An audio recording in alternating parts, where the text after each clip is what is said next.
और सीएसके के बीच होगा क्रिकेट के महाकुंभ का पहला मैच। आज इस वीडियो में दोनों ही टीमों की इस मैच के लिए फाइनल प्लेइंग 11 आपको बताएंगे। साथ ही दोस्तों दोनों ही टीमों की प्लेइंग 11 को आंकड़ों के आधार पर कंपेयर करेंगे, रेटिंग और रैंकिंग्स के आधार पर जानेंगे कि कौन सी टीम कितने पानी में है इस मैच से पहले। तो चलिए दोस्तों शुरुआत करते हैं सबसे पहले प्लेइंग 11 के साथ, लेकिन उससे पहले टीम न्यूज देख लेते हैं दोनों ही टीमों में क्या क्या खबरें निकल कर आ रही है। सबसे पहले अगर मैं आरसीबी की टीम न्यूज की बात करूं तो विराट कोहली फुली फिट है, अवेलेबल है इस मैच के लिए। आरसीबी अनबॉक्स इवेंट का हिस्सा भी थे और उन्हें डिक्लेयर फिट कर दिया है एनसीए बेंगलोर ने। दूसरी बड़ी खबर टॉम करन के हवाले से निकल कर आ रही है। अभी टॉम करन उपलब्ध नहीं है आरसीबी के हवाले से इस मैच के लिए, हालांकि इनके रिप्लेसमेंट की घोषणा नहीं की गई है। लेकिन भैया रीस टॉपली के हवाले से अच्छी खबर आ गई है, वो आ चुके हैं और वो रिपोर्टेडली इस मैच के लिए उपलब्ध रह सकते हैं। प्लेइंग 11 में खेलेंगे या नहीं खेलेंगे, वीडियो को आगे देखते जाइए, बताऊंगा। तीसरी बड़ी खबर आरसीबी के हवाले से आ रही है रजत पाटीदार को लेकर। रजत पाटीदार इस मैच के लिए अनअवेलेबल रह सकते हैं। टेस्ट सीरीज के दौरान चोटिल हुए थे और तब से ही खबरें अच्छी नहीं है पाटीदार को लेकर। अभी तक रजत पाटीदार पर कोई भी फाइनल न्यूज निकल कर नहीं आई है। जो भी फाइनल न्यूज आएगी चैनल को सब्सक्राइब कर रखो।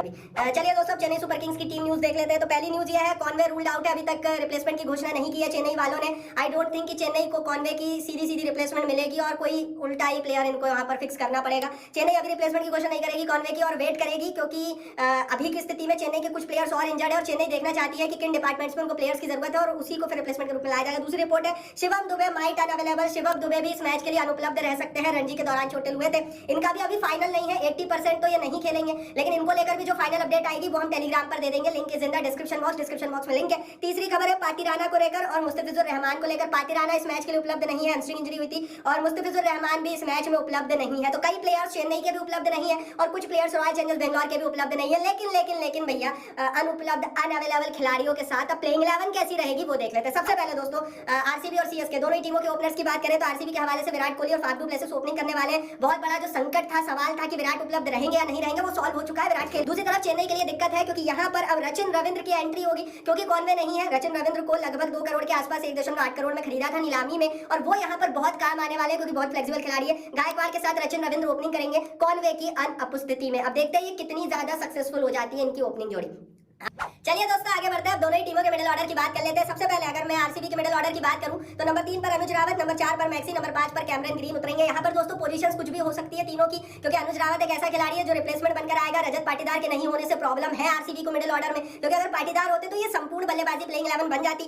अनुज रावत ऐसे है जो नंबर 3 भी उतर सकते हैं, 4 भी उतर सकते हैं, आप उनको 5 भी उतार दो और आप तो 6 भी उतार सकते हो, क्योंकि उनका बहुत ज्यादा रेलेवेंस पूरे आईपीएल में रहेगा नहीं और अगर बनाना है तो उन्हें आईपीएल में खेलना पड़ेगा, अच्छा करना पड़ेगा। अब चेन्नई का देख लेते हैं। बेशक शिवम दुबे नहीं है, बेशक ऊपर से कॉनवे नहीं है, लेकिन उसके बावजूद भी बहुत ज्यादा कुछ बदला नहीं है चेन्नई के लिए, क्योंकि नंबर 3 पर रहाणे, नंबर 4 पर मिचेल और नंबर 5 पर मोइन अली उतरेंगे। इन्होंने नीलामी में पूरी तैयारी कर ली थी क्योंकि 14 करोड़ रुपए मिचेल को दिया है तो वो भर रहे हैं मिडिल ऑर्डर को। ऑलरेडी इनके पास रहाणे हैं और मोइन अली इनके पास सदाबहार खिलाड़ी हैं, तो इनको मिडिल ऑर्डर में उतनी प्रॉब्लम नहीं है। प्रॉब्लम इनको सिर्फ एक थी कॉनवे की, और कॉनवे की रिप्लेसमेंट अगर रचिन रविंद्र बन गए तो चेन्नई बहुत खतरनाक टीम होने वाली है। अब इनका लोअर ऑर्डर देख लेते हैं। आरसीबी के हवाले से दिनेश कार्तिक नंबर 6, नंबर 7 पर महिपाल लोमरोर उतरेंगे। तो वही चेन्नई के हवाले से महेंद्र सिंह धोनी और रविंद्र जडेजा उतरते हुए नजर आएंगे। अब आप खुद ही देख लीजिए भाई कि कौन कितना आगे है लोअर ऑर्डर के मामले में, क्योंकि जड्डू और धोनी ये एक ऐसे खिलाड़ी है चेन्नई की टीम में जो कि इस टीम को रीढ़ की हड्डी का सपोर्ट देते हैं। तो मेरे हिसाब से one of the best lower order Chennai के पास है। अब गेंदबाजी देख लेते हैं।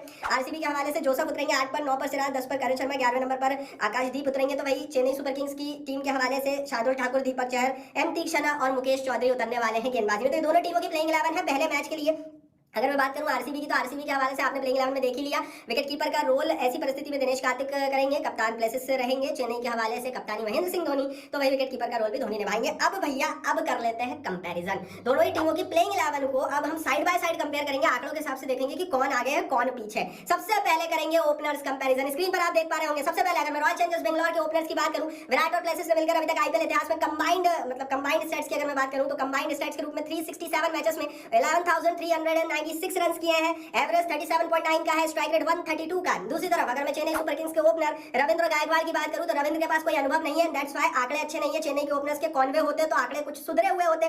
52 मैचेस में कंबाइंड रूप से गायकवाड़ और रविंद्र ने आईपीएल इतिहास में 1797 रन किए, एवरेज 21 का, स्ट्राइक रेट 99 का है। देखो यार, एक तरफ विराट प्लेसिस है तो इनका कोई तोड़ नहीं है और ये हर टीम को पता है कि विराट कोहली और प्लेसिस अगर ओपनिंग कर रहे हैं तो आप उनका तोड़ ढूंढ ही नहीं सकते। दुनिया में कहीं नहीं है ऐसी ओपनिंग का साझेदारी का जो तोड़। तो मेरे हिसाब से यहाँ पर 4-0 से चारों आंकड़ों में, चाहे वो मैचेस की बात करें, रन की बात करें, एवरेज की बात करें, कंबाइंड स्ट्राइक रेट की बात करें, तो कंबाइंड ओपनिंग सारे आंकड़ों में 4-0 से आगे है रॉयल चैलेंजर्स बेंगलोर की टीम, माफ कीजिए आरसीबी 4-0 से आगे है, क्योंकि इन चारों आंकड़ों में ओपनर्स के आरसीबी का कोई सानी नहीं है, जस्ट बिकॉज कॉनवे नहीं है और एक तरफ विराट और प्लेसिस। आगे बढ़ते हैं, मिडिल ऑर्डर को कंपेयर कर लेते हैं, क्योंकि यहाँ पर हो सकता है थोड़ी सी पिक्चर बदलती हुई नजर आए।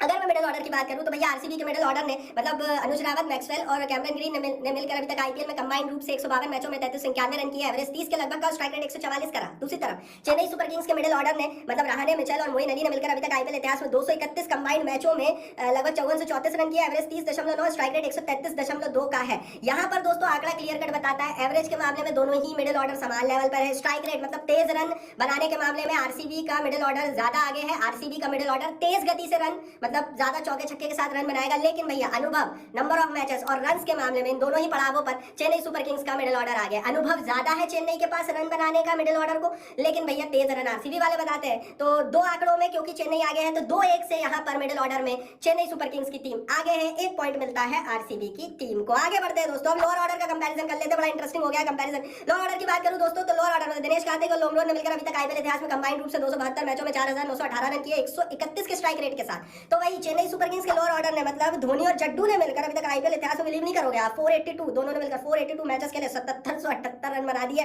स्ट्राइक रेट लगभग 137 का है। देखो यार कागज पर ही जब मैंने प्लेइंग 11 बताई थी ना तभी बोल दिया था कि कोई कंपैरिजन नहीं है, आप जड्डू और धोनी को किसी के साथ कंपेयर नहीं कर सकते, जैसे आरसीबी के विराट और प्लेसिस को आप कंपेयर नहीं कर सकते थे ना, तो यहाँ भी वही पिक्चर है। मेरे हिसाब से इन तीनों आंकड़ों में चेन्नई आगे है। दिनेश कार्तिक का लास्ट आईपीएल है, साथ देने वाला कोई है नहीं आरसीबी के पास, तो 0-3 से चेन्नई आगे है। बहुत सारे लोग बोलते हैं आपने स्ट्राइक रेट क्यों देखा, देखो लोअर ऑर्डर पे जो भी खिलाड़ी उतरता है ना उसके पास बहुत कम ओवर होते हैं और उसकी ताकत तब मानी जाती है जब वो तेज रन बनाए, और स्ट्राइक रेट से हमें पता लगता है कि कौन सा खिलाड़ी कितनी तेजी से रन बना रहा है। एंड दैट्स व्हाई दोस्तों इन सारे आंकड़ों में चेन्नई सुपर किंग्स अभी की स्थिति में आगे है। अब बात कर लेते हैं गेंदबाजी के आंकड़ों की, क्योंकि यहाँ पर बहुत सारे सवाल है, बहुत सारे प्रश्न है और स्पेशली आरसीबी पर है। जब से नीलामी हुई है तब से हर कोई बोल रहा है यार आरसीबी की गेंदबाजी शायद अच्छी नहीं है, लेकिन अब आंकड़े देख लेते हैं तो जोसेफ सिराज, करण शर्मा और आकाशदीप ने मिलकर अभी तक आईपीएल इतिहास में कंबाइंड रूप से 180 मैचों में 173 विकेट निकाले, इकोनॉमी 9 का रहा है। तो वही दूसरी तरफ ठाकुर, चहर, तीक्ष्ण और मुकेश चौधरी ने अभी तक आईपीएल इतिहास में कंबाइंड रूप से 194 मैचेस में 197 विकेट्स निकाले, जिसमें इकोनॉमी रेट 7.7 का रहा है। देखो यार मैचेस और विकेट्स के मामले में भी चेन्नई आगे और इकोनॉमी रेट मतलब किफायती गेंदबाजी के मामले में भी चेन्नई आगे। चेन्नई के गेंदबाज 7 रन प्रति ओवर के हिसाब से रन लीक करते हैं, आंकड़े बताते हैं। तो वही आरसीबी के ये चारों गेंदबाज जो सिराज, करण शर्मा और आकाशदीप 9 रन प्रति ओवर के हिसाब से रन खर्च करते हैं। तो यहाँ पर मुझे ऐसा लगता है कि यहाँ भी चेन्नई काफी आगे निकल जाती है, 3-0 से यहाँ भी चेन्नई अभी की स्थिति में आगे कागज पर नजर आ रही है। तो ओवरऑल जब हमने कंपेयर किया सब पॉइंट्स को जोड़ लिए तो 6-7 से 6-7 से चेन्नई सुपर किंग्स की टीम फिर बोल रहा हूँ कागज पर आगे।